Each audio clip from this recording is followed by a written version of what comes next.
We begin this unit by looking at the use of a video camera. Every shot requires some consideration for each of the controls on your camera. All professional camera operators will tell you that it is important to have all the settings of your camera on manual so that you have complete control over your image. Firstly, white balance. A video camera contains 3 light-sensitive chips that record each of the 3 primary colours, red, green and blue, that combine to make white light. White light, however, can have a different ratio of the strength of the 3 colours depending on the light source. The composition of sunlight is different to light from a bulb, and both of these are different to fluorescent lighting. The sensitivity of the chips to the 3 primary colours needs to be set to account for your light source. White balance involves pointing the camera so that the view is filled with something white and pressing the white balance button. Your camera manual will tell you how to do this. White balance can be set to automatic, but you should avoid doing this as the camera will continually adjust the sensitivity of the chips, which will distort the colours in your image. You should be careful of the following. Firstly, filming in fluorescent lighting. The ratio of the different colours varies from light to light, which is why there is no preset for fluorescent lighting. Secondly, mixing light sources. If you mix outside light from a window with tungsten lighting, your white balance cannot be set properly. If you must mix light sources, use a gel to convert the light from the bulb to the same composition as sunlight. Thirdly, filming at dawn and dusk. When the sun is very close to the horizon, the light has to travel through a great deal more atmosphere than it does when it is overhead. This changes the colour composition significantly and is the reason why the sun often goes red when it sets. Not only that, but the ratio of the 3 colours changes rapidly with time as the sun rises or sets. This is one occasion when the automatic white balance setting might be useful. Iris or aperture. The iris or aperture is a diaphragm behind the lens that lets more or less light in. You need to use this to adjust your image to get the correct brightness. However, it is very important to understand that aperture size has a major effect on depth of field. Depth of field is the range of distances from your camera that stay in focus. A fully open aperture letting a great deal of light enter the camera will give rise to a small depth of field. A very small aperture reducing the amount of light will significantly increase the depth of field. Obviously, the range of distances you wish to have in focus is a purely aesthetic consideration. Shutter speed. There is no real shutter in a digital video camera, and the terminology dates back to manual stills cameras that had a shutter that would manually open and shut to let light fall on a film. A video camera has an electronic shutter that switches the chip on and off for a fraction of a second. Clearly, the longer a shutter is open, the more light is recorded by the chip, and the brighter the image. The other effect the shutter speed has on an image is the sharpness if there is fast motion. A fast shutter speed will give a sharp, crisp image and is often used when filming sporting events to show mud and water flying through the air.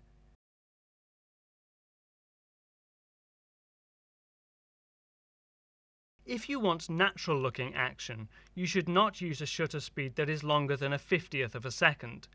Any longer than this and you begin to get blurred action, even for slow-moving objects and people. Gain is a way of brightening up your image electronically. This might be necessary if you are in very low lighting conditions and the camera has opened the iris and made the shutter speed as long as possible. However, as gain is not real light, it does add signal noise to your image that can be seen as a sort of graininess. You should avoid using gain at all costs and consider bringing in more light to your location if at all possible. Unless, of course, you are deliberately using gain for its grainy effect. Zoom. Zoom allows you to magnify a smaller region of an image. You should note 2 aspects in the use of zoom. Firstly, the more zoomed in on an image, the smaller the range of aperture control. Secondly, zoom is not the same as moving your camera closer to an object, as you can see from this comparison.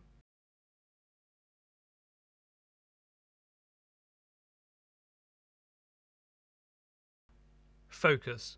Focus requires no explanation. However, it is important to keep focus on the manual setting if at all possible.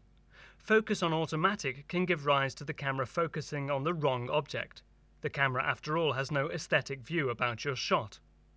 Also, in low lighting in particular, automatic focus can find it troublesome to fix on an appropriate distance.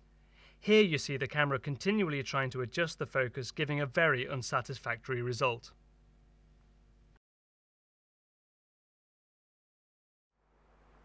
A sequence is a series of shots placed together to convey meaning. The moving image has a language of its own, and like the spoken language, it changes with time and there can be many dialects. A sequence can be assembled in many ways, using different styles. Music video, film noir, dogma style.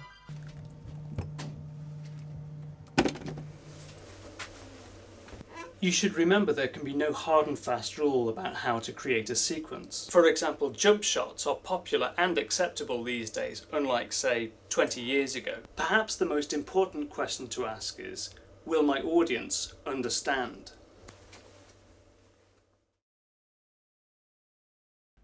Interviews and conversations are probably the most widely recorded type of footage. Here are some pointers, some obvious, some not. Firstly, shoot as a mid-shot or medium close-up. These are close enough to see a person's expression, but still a respectful distance. Don't place a person centre of the frame, unless they are presenting direct to camera. Use the rule of 3 to put them to one side and slightly elevated in the frame. If they are talking to someone off camera, you need to give them talking space. And if you cut together a conversation or interview between two people, it is usual to mirror the framing camera left and camera right. On this score, beware of crossing the line or breaking the 180-degree rule, which will place interviewer and interviewee on the same side of the frame, confusing the viewer. Depending on the nature of your project, you can be very inventive in the way you shoot an interview. 2 people in the frame, filming the listener, not the talker. 1 person out of focus, people in silhouette, and so on and so on.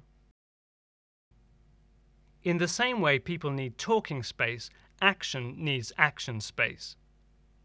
You can have closed form, in which all the action takes place within the frame, or open form, in which the picture is bigger than the frame, generally more intriguing. Other options might mean filming reaction rather than action, or alluding to action that is deliberately not shown. Often viewers need some sort of indicator to show that time has passed. In television or cinema, this is done in many ways. Time-lapse, change seasons, montage, simple change to location or character. But the need to indicate the passage of time is not restricted to drama. You might try a single shot showing the time of day that is later than the previous sequence, a moonlit night or sunset, for example. You might try a burst of images with some music to indicate we are moving to a new time. Or if all else fails, if you can't resolve it, dissolve it.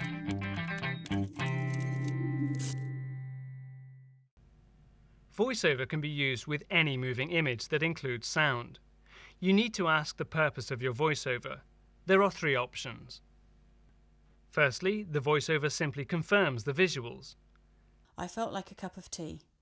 I put the tea bag in the cup and waited for the kettle to boil. Secondly, the voiceover and the visuals are not linked. I could not believe that Julie was spending so much time with my dad. He was far too old for her. I wondered if she were really after his money.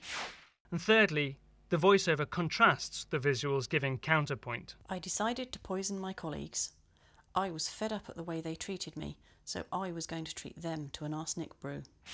Of these 3, the first is probably the weakest, as both the voiceover and the visuals are doing the same job. I felt like a cup of tea. Your audience are more likely to remain interested if the voiceover adds something to what can be seen.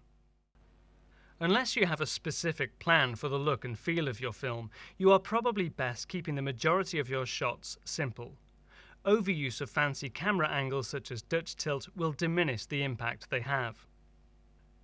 A static shot with no camera motion is a perfectly legitimate shot and has the benefit that your audience will not notice the camera work. Camera motions include pan, tilt, zoom, pull focus. For each of these types of camera motion, it is important to test out the action to make sure you have your beginning framing and end framing sorted out first. When it comes to take your shot, hold on the first position for 15 seconds, then undergo the motion, then hold it on the final position for 15 seconds before you stop recording. This may seem onerous, but these 15 seconds start and end give you 3 shots for 1 and will give you more options in the edit suite. The majority of time taken in any filming is setting up, so the extra few seconds of footage during the actual shot won't delay you much. Make sure you time the 15 seconds on a watch.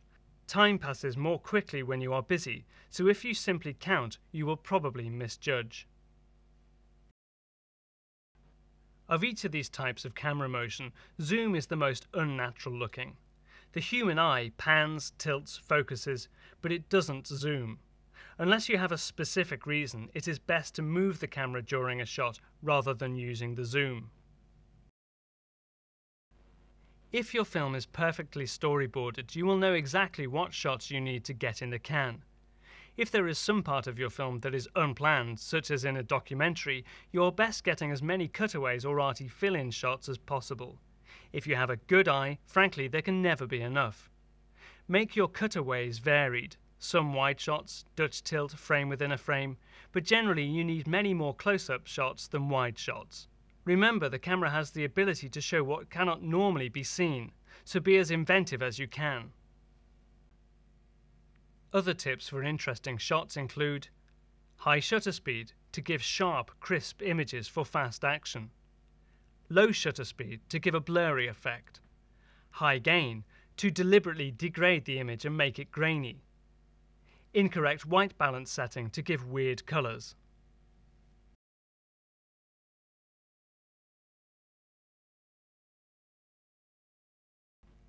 Sound is dealt with in much more detail elsewhere than it is here, but here are a few quick tips about recording sound on a shoot.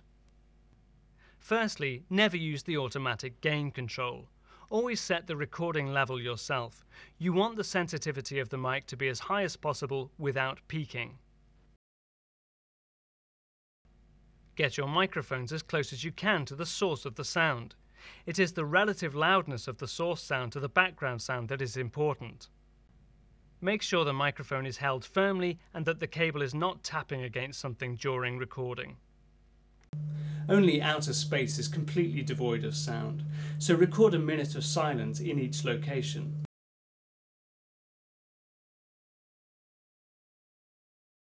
As this might be useful in the edit suite as fill-in sound during a pause. Never use the camera's internal microphone. Always use all the inputs on the camera for sound. You can easily strip out a channel in editing if necessary. Monitor sound as you go along. If there are natural background noises such as a plane overhead, wait until it has passed and record again. In general, you should try and record all your sound effects naturally. And remember, sound gives your image bite.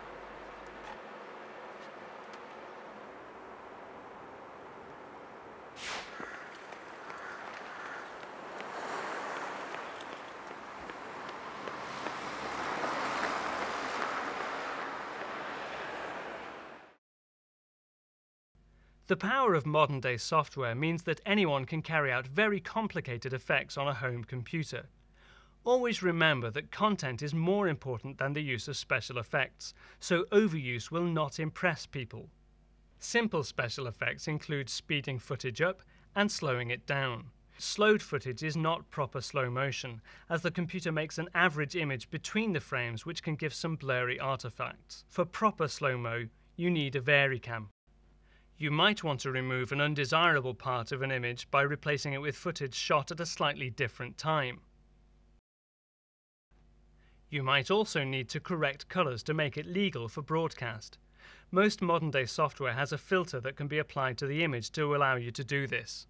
Here are a few final production tips.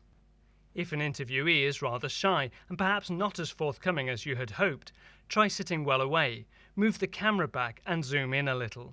You should find that they have to expand their body language to compensate. Be opportunistic. If something interesting happens whilst you are shooting, keep filming.